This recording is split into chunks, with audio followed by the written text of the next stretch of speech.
Fancy garment and kids mall, sherwani, coat pant, 3 piece, suiting, shirting, tailoring, बच्चे और बच्चियों के लिए कई सारे कपड़ों की वैरायटियां। हमारा पता आयशा नगर पुलिस स्टेशन के सामने, हजार खोली, मालेगांव। प्रोप्राइटर चांद खान।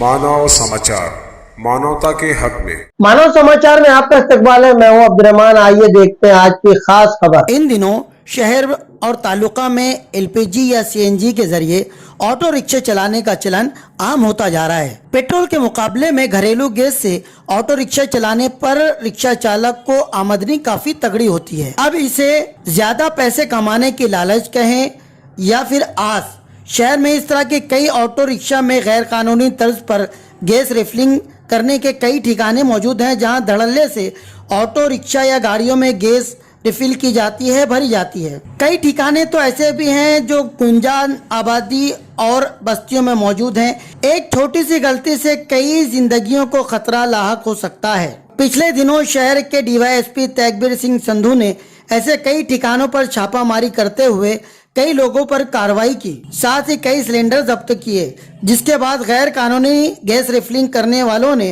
खौफजदा होकर अपना धंधा बंद कर दिया है। गैस न मिलने की वजह से ऐसी गाड़ियां या ऐसी ऑटो रिक्शा जो गैस पर चलती है, उनके चालक और मालक को काफी दिक्कतों का सामना करना पड़ रहा है।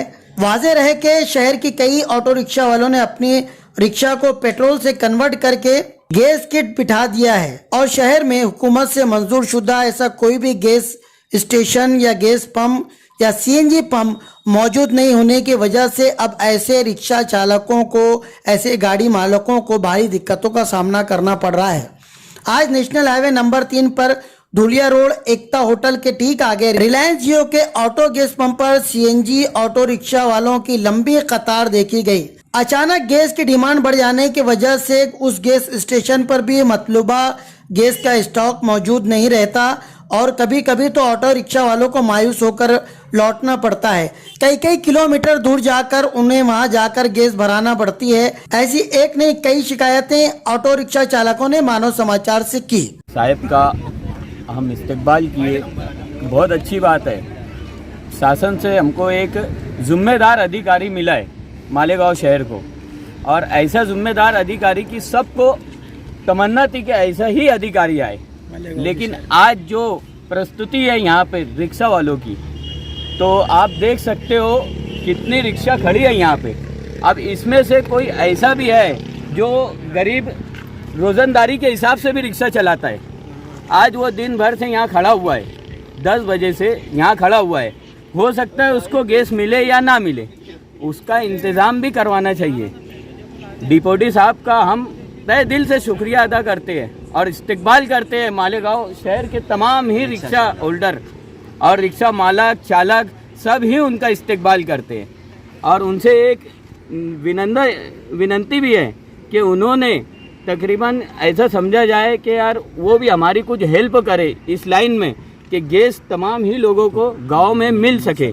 इसका कुछ इंतज़ाम, नियोजन जो भी कर सकते हैं साहब, तो हमसे विनंती करते हैं साहब से कि इतना कम से कम साहब ने हमारे लिए भी करना, क्योंकि इसमें बहुत से लोग जो है तकरीबन 70% लोग जो है तो वो रोज़ंदारी से रिक्शा चलाते हैं मालेगांव शहर के अंदर। मालेगांव में पिछले कुछ दिनों से नए एसपी साहब आए, उसके वजह से काफ़ी रिक्शा वालों को गैस का प्रॉब्लम है। बहुत सारे जो कर रहे हो सही कर रहे, लेकिन हमारा बोलना ये है कि मालेगांव में बहुत सारी रिक्शा है जो गरीब लोग अपना दिन भर गाड़ी चला के पेट भरते। अब हम तैयार है पंप पे भरने के लिए, लेकिन पंप मालेगांव से कम 15 किलोमीटर दूर पे है। तो अभी यहाँ पे मैं खुद यहाँ पे 1 बजे से आया हूँ, अभी तक गैस नहीं मिला है और 2-3 घंटा जाएगा। तो अगर हर ड्राइवर ऐसा दिन भर पूरा गैस भरने में लगाएगा तो गाड़ी कब चलाएगा और क्या कमाएगा। इसलिए मैं चाहता हूँ कि जो जिम्मेदार है मालेगांव के, तो गाँव के अंदर 2 से 3 पंप का इंतज़ाम करे, यही मैं बोलना चाहता हूँ। और जब तक ये इंतज़ाम नहीं होता तब तक गांव के अंदर कुछ ना कुछ जैसा पहले चल रहा था थोड़ा बहुत हमको सुविधा दी जाए, और जब पंप आ जाएंगे उसके बाद हम कायदे से पंप पे गॅस भरा करेंगे। असंच लोकांनाही व सर्व नागरिकांना सांगू इच्छितो की सहकार्य करा। रिक्षावाले सर्व गोरगरीब आहेत, हातावर मजुरी करणारे आहेत, काम करणारे आहेत, त्यांचं जर गॅस पंप बंद करून लोकल जे मिळत होतं ते बंद करून जर रिक्षावाल्यांचं पोट भरणं बंद करतायत तर ही सरकार काय कामाची आहे. मी विनंती करतो सरकारला व शासनाला की त्यांनी लवकरात लवकर मालेगाव शहरात सर्व रिक्षावाल्यांसाठी व माझ्या बांधवांसाठी गॅस पंप चालू करावा, ही माझी नम्र विनंती आग्रहाची. इस तरह की खबरों के लिए देखते रहिए मानव समाचार, सबसे पहले सबसे तेज हमेशा सच के साथ.